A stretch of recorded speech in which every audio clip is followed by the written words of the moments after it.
अस्सलाम वालेकुम नाजरीन, मैं मोहम्मद असलम हुसैन सियासत की खबरों में आप सबका इस्तकबाल करता हूँ। 2015 से 2016 और 2019 से 2021 के दरमियान हिंदुस्तान में 13 करोड़ 50 लाख लोग गुर्बत से बाहर आए। नीति आयोग की तरफ से आज जारी करदा रिपोर्ट में ये जानकारी दी गई। इसमें कहा गया है कि उत्तर प्रदेश, बिहार, मध्य प्रदेश, उड़ीसा और राजस्थान में इस मुद्दत के दौरान गरीबों की तादाद में सबसे ज्यादा कमी दर्ज की गई है। नीति आयोग के वाइस चेयरमैन समन बेरी ने कौमी कसीर जहती गुर्बत इंडेक्स एक पेशरफ्त का जायजा 2023 रिपोर्ट जारी किया। रिपोर्ट के मुताबिक मुल्क में गरीबों की तादाद में बड़ी कमी दर्ज की गई है। गरीबों का तनासुब माली साल 2015-16 में 25% से कम होकर 2019-21 में 15% रह गया है। कौमी कसीर जहती गुर्बत इंडेक्स सेहत, तालीम और मियार ज़िंदगी के जहतों में महरूमियों की पैमाइश करता है। रिपोर्ट के मुताबिक गरीबों की तादाद में सबसे ज़्यादा कमी दही इलाकों में आई है। दही इलाकों में गरीबों की तादाद 33% से कम होकर 20% रह गई है। इस खबरनामे को MS एजुकेशन की जानिब से स्पॉन्सर किया जा रहा है। मैं Abdul Basit MS educational academy 10th class का स्टूडेंट हूँ। मैं अब तक 20 से 25 टूर्नामेंट्स खेल चुका हूँ, जिसमें गोल्ड और सिल्वर है। नेशनल सिलेक्शन C के ताइक्वांडो में मैंने गोल्ड मेडल हासिल किया। MS एजुकेशनल एकेडमी और पेरेंट्स का भी मेरे को बहुत सपोर्ट मिला, अल्हम्दुलिल्लाह। Please click the following link in description for more details. Kerala के साबिक वज़ीर-ए-आला और कांग्रेस के सीनियर लीडर ओमेन चांडी का आज मंगल की सुबह इंतकाल हो गया। इनके बेटे ने यह बात बताई। इनके बेटे चंडी ओमन ने फेसबुक पर पोस्ट किया। कांग्रेस के सीनियर रहनुमा का बेंगलुरु में कैंसर का इलाज चल रहा था। केरला कांग्रेस के सदर के सुधाकरन ने केरला के साबिक वज़ीर-ए-आला के इंतकाल पर ताज़ियत का इजहार किया। कांग्रेस की दावत पर लालू प्रसाद यादव, नीतीश कुमार, अरविंद केजरीवाल, ममता बनर्जी, उद्धव ठाकरे, हेमंत सोरेन और जयंत चौधरी समेत अपोजिशन की 26 अहम पार्टियों के कलीदी लीडर बेंगलुरु पहुंच गए, जहां इब्तदाई मीटिंग के साथ ही ईशाइया पर सोनिया गांधी ने तमाम लीडरों की ज़ियाफत की। एनसीपी सरबराह शरद पवार अपनी मसरूफियात की वजह से अपोजिशन की 2 रोज़ा मीटिंग के पहले दिन नहीं पहुंच सके। वो आज पहुंचेंगे। 2024 के पार्लिमानी इलेक्शन में बीजेपी का मुत्तहिद होकर मुकाबला करने और इसे इख्तिदार से बेदखल करने की हिकमत अमली तैयार करने के लिए हो रही इस मीटिंग में तेलंगाना के वज़ीर-ए-आला के चंद्रशेखर राव, आंध्र प्रदेश के वज़ीर-ए-आला जगन मोहन रेड्डी, आंध्रा के साबिक वज़ीर-ए-आला चंद्रबाबू नायडू और उड़ीसा के वज़ीर-ए-आला नवीन पटनायक शामिल नहीं हैं। मीटिंग के लिए पहुंचने वाले लीडरों का खैर मकदम कर्नाटक के वज़ीर-ए-आला सिद्धारामैया ने किया। महाराष्ट्र में एनसीपी में फूट डालकर बीजेपी से इत्तेहाद करने वाले अजीत पवार, प्रफुल्ल पटेल और दीगर लीडरों ने 4 दिनों में तीसरी बार शरद पवार से आज मुलाकात की, जिससे सियासी हलचल तेज हो गई है। अजीत पवार की क़यादत में बागी लीडर शरद पवार को इस बात के लिए आमादा करने की कोशिश की जा रही है कि वो एनसीपी को फूट से बचाएं। इसके लिए वो शरद पवार को भी बीजेपी की हिमायत पर आमादा करने की कोशिश कर रहे हैं, मगर इन्हें इसमें कामयाबी मिलती नजर नहीं आ रही है। 2 दिनों में शरद पवार ने बागी लीडरों की बातें सुनी तो सही, मगर एक लफ्ज़ भी नहीं बोले। वो बागी लीडरों की अपीलों पर पूरी तरह से खामोशी अख्तियार किए हुए हैं, मगर ज़राए के हवाले से मिल रही इत्तलात के मुताबिक बागियों के जाने के बाद शरद पवार ने वाज़ेह कर दिया कि बीजेपी से हाथ मिलाने का सवाल ही पैदा नहीं होता।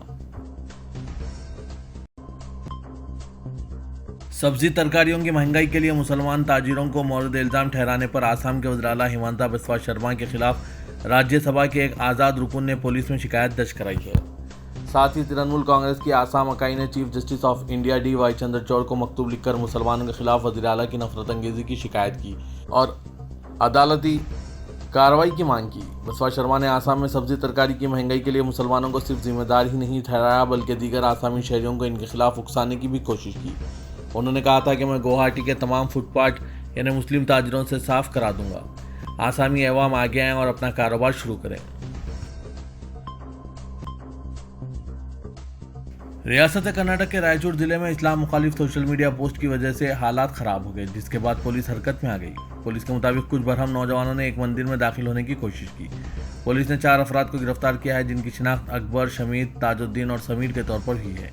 एक फोटो भी शेयर हो रही है, जिसमें पुलिस एहलकार एक मुस्लिम नौजवान को बाल से पकड़कर मंदिर से बाहर लाते हुए नजर आ रहे हैं।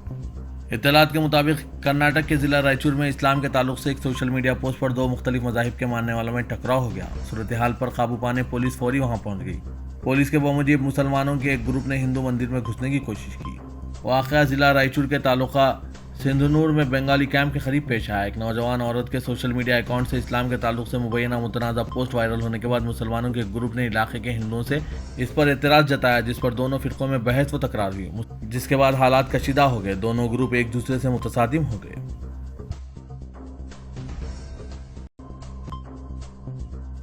उत्तर प्रदेश पुलिस के इंसदाद दहशतगर्दी स्क्वाड ने पाकिस्तानी खातून सीमा हैदर और इसके हिंदुस्तानी साथी सचिन मीना से पूछगुछ की है, जो ऑनलाइन गेम पबजी पर एक दूसरे से मिलने के बाद मोहब्बत में गिरफ्तार हो गए थे और ये खातून नेपाल के रास्ते गैर कानूनी तौर पर हिंदुस्तान में दाखिल हुई। जोड़े के अलावा सचिन मीना के वालिद को भी पूछगुछ के लिए ATS ने उठाया। राय ने बताया कि सीमा और सचिन पीर की रात पूछगुछ के बाद अलग अलग गाड़ियों में ATS के दफ्तर से बाहर आए। अगरचे इन्हें वापस भेज दिया गया था, आने वाले दिनों में मजीद पूछगुछ जारी रहेगी। राय ने बताया कि सीमा और सचिन से ATS, लखनऊ और नोएडा की टीमों ने कई घंटों तक पूछगुछ की। राय के मुताबिक सीमा से पूछगुछ के दौरान इससे बरामद हुए दस्तावेजात और सिम कार्ड्स के बारे में पूछगुछ की गई। कहा जा रहा है कि ATS मरकजी एजेंसियों के साथ मिलकर इस बात की जांच कर रही है कि सीमा किस तरह पाकिस्तान से उत्तर प्रदेश मुंतकिल हुई।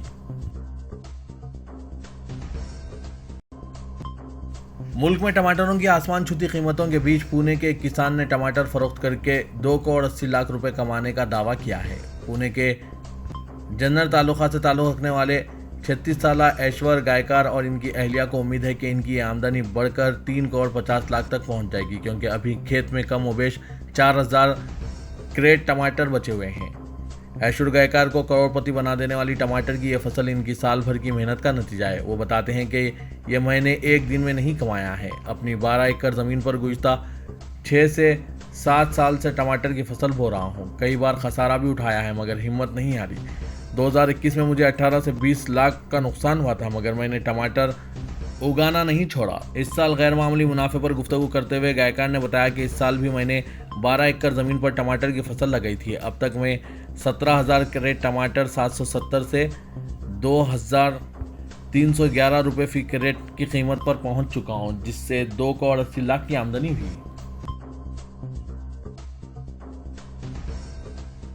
मुसलमानों पर क्या क्या इल्ज़ाम लगाया जा सकता है, इनके खिलाफ किस किस तरह की कार्रवाइयाँ हो सकती है और इसके नौजवानों को कैसे कैसे गिरफ्तार किया जा सकता है, इसका एक सबूत मध्य प्रदेश में देखने को मिला, जहां एक नौजवान को तब्दीली मजहब के नाम पर गिरफ्तार किया गया है। हालांकि यह मामला बज़ाहिर कुछ और लगता है।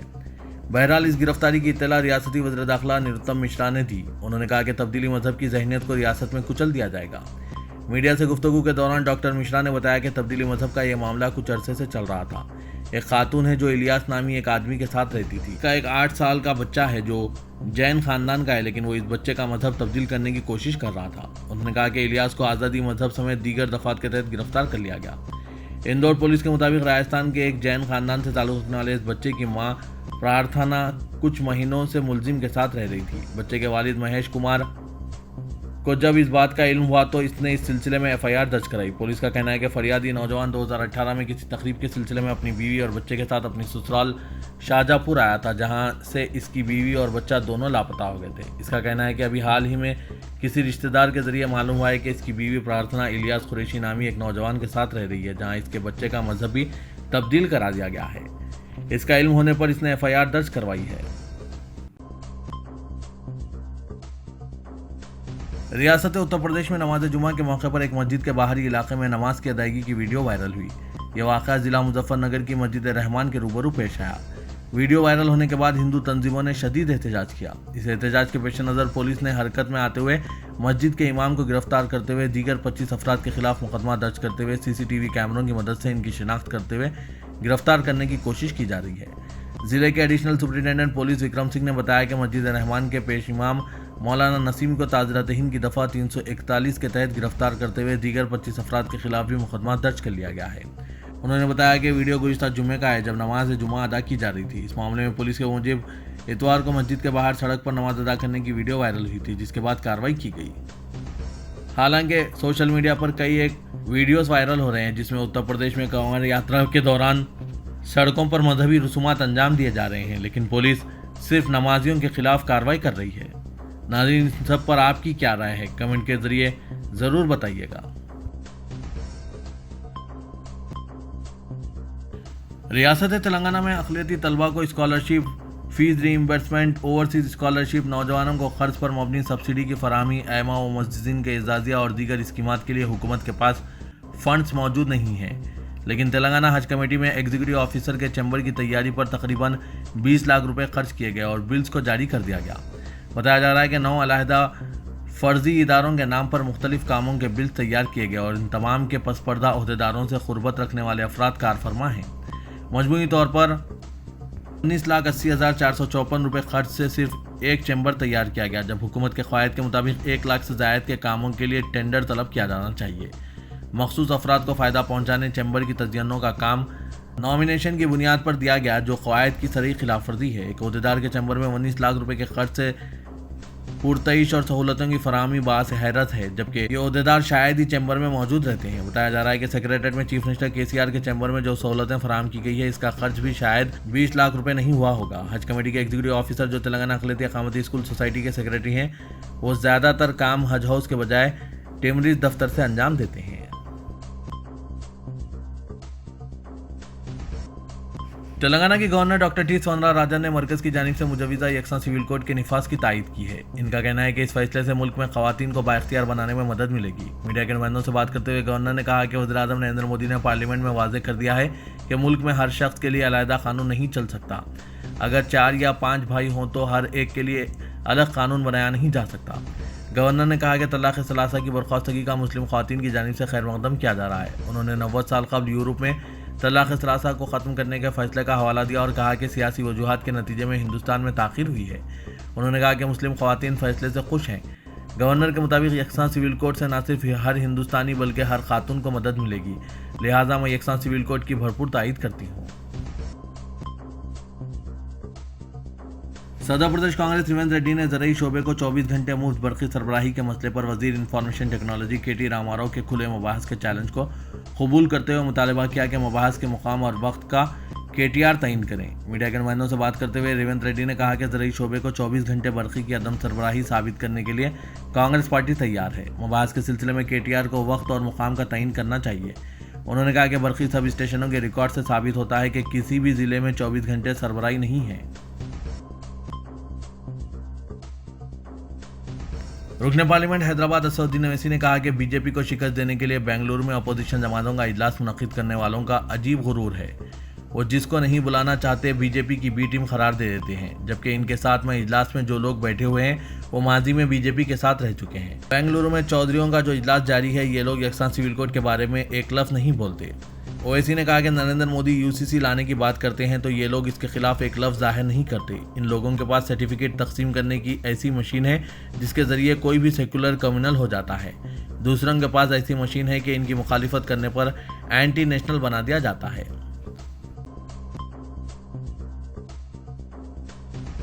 तेलंगाना में रवां साल के अवाखिर में मुनक़िद होने वाले असेंबली इंतख़ाबात के ताल्लुक से जहां हुक्मरान भारतीय राष्ट्र समिति और अहम अपोजिशन कांग्रेस सरगर्म हो गए हैं, वहीं दूसरी जानिब BRS में जारी तेज़ रफ्तार तब्दीलियों के दरमियान ऐसे इशारे मिल रहे हैं कि BRS के कौमी सदर और चीफ मिनिस्टर के चंद्रशेखर राव इस मरतबा असेंबली इंतख़ाबात में मुकाबला नहीं करेंगे।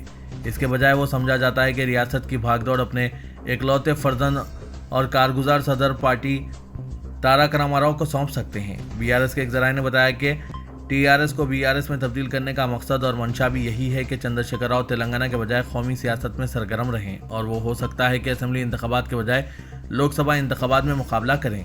मालूम हुआ है कि चंद्रशेखर राव ने आने वाले लोकसभा इंतख़ाबात में पड़ोसी रियासत महाराष्ट्र की किसी एक नशीस से मुकाबले के लिए जहन बना लिया है, जबकि वो तेलंगाना के हल्के लोकसभा मेदक से भी मुकाबला कर सकते हैं, जहाँ से वो साबिक़ में कामयाब हो चुके हैं। BRS के ज़राए ने बताया कि चीफ मिनिस्टर ने दिल्ली की खानगी एजेंसी के ज़रिए हाल ही में सर्वे करवाया था, जिसका मकसद ये मालूम करना था कि मुख्तलिफ रियासतों में मुकाबले की सूरत में BRS को कितनी तादाद में नशिस्तों पर कामयाबी हासिल हो सकती है। एजेंसी ने जून में ही मुख्तलिफ रियासतों के दौरे करते हुए इन मुमकिन हल्कों की निशानदेही भी कर दी है, जहाँ से मुकाबले की सूरत में BRS को कामयाबियाँ हासिल हो सकती है। जिन रियासतों में एजेंसी ने सर्वे किए, इनमें आंध्र प्रदेश, तमिलनाडु, महाराष्ट्र, मध्य प्रदेश और कर्नाटक शामिल हैं। इंतखाबी सर्वे करने वाली इस एजेंसी ने महाराष्ट्र के एक ऐसे लोकसभा हल्के की भी निशानदेही की है जहां तेलुगु बोलने वालों की तादाद ज़्यादा है और वहां से BRS हौसला अफजा मुजाहरा कर सकती है। भद्राचलम के कांग्रेसी रुकने असेंबली पी वीरैया ने चीफ मिनिस्टर चंद्रशेखर राव के खिलाफ पुलिस से शिकायत की है। उन्होंने वादों पर अमलावरी न करने पर केसीआर के खिलाफ मुकदमा दर्ज करने की ख्वाहिश की। भद्राचलम पुलिस स्टेशन में ये तहरीरी शिकायत की गई। वीरैया ने कहा कि भद्राचलम इलाके की तरक्की के लिए केसीआर ने फंड्स अलॉट करने का वादा किया था, ताहम इस वादे को पूरा नहीं किया गया। रियासती वजीर तालीम बी सबीना इंद्रा रेड्डी ने कहा कि चीफ मिनिस्टर के चंद्रशेखर राव की हिदायत के मुताबिक रियासती हुकूमत ने तेलंगाना के सरकारी स्कूल्स में दिल्ली मॉडल ऑफ एजुकेशन मुतारिफ करने का फैसला किया है।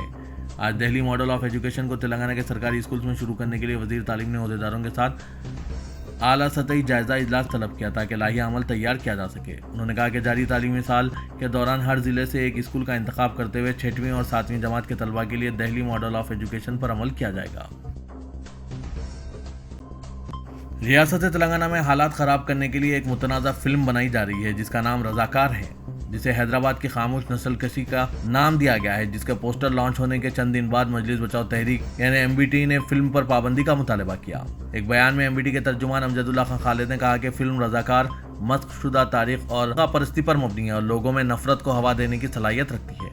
पोस्टर लॉन्च तकरीब में भारतीय जनता पार्टी के सीनियर लीडरों की मौजूदगी देखी गई, जैसे तेलंगाना के साबिक सरबराह और करीमनगर के एमपी बंडी संजय कुमार, साबिक एमपी एपी जितेंद्र रेड्डी और महाराष्ट्र के साबिक गवर्नर सी विद्यासागर राव भी पोस्टर लॉन्च तकरीब में शिरकत की।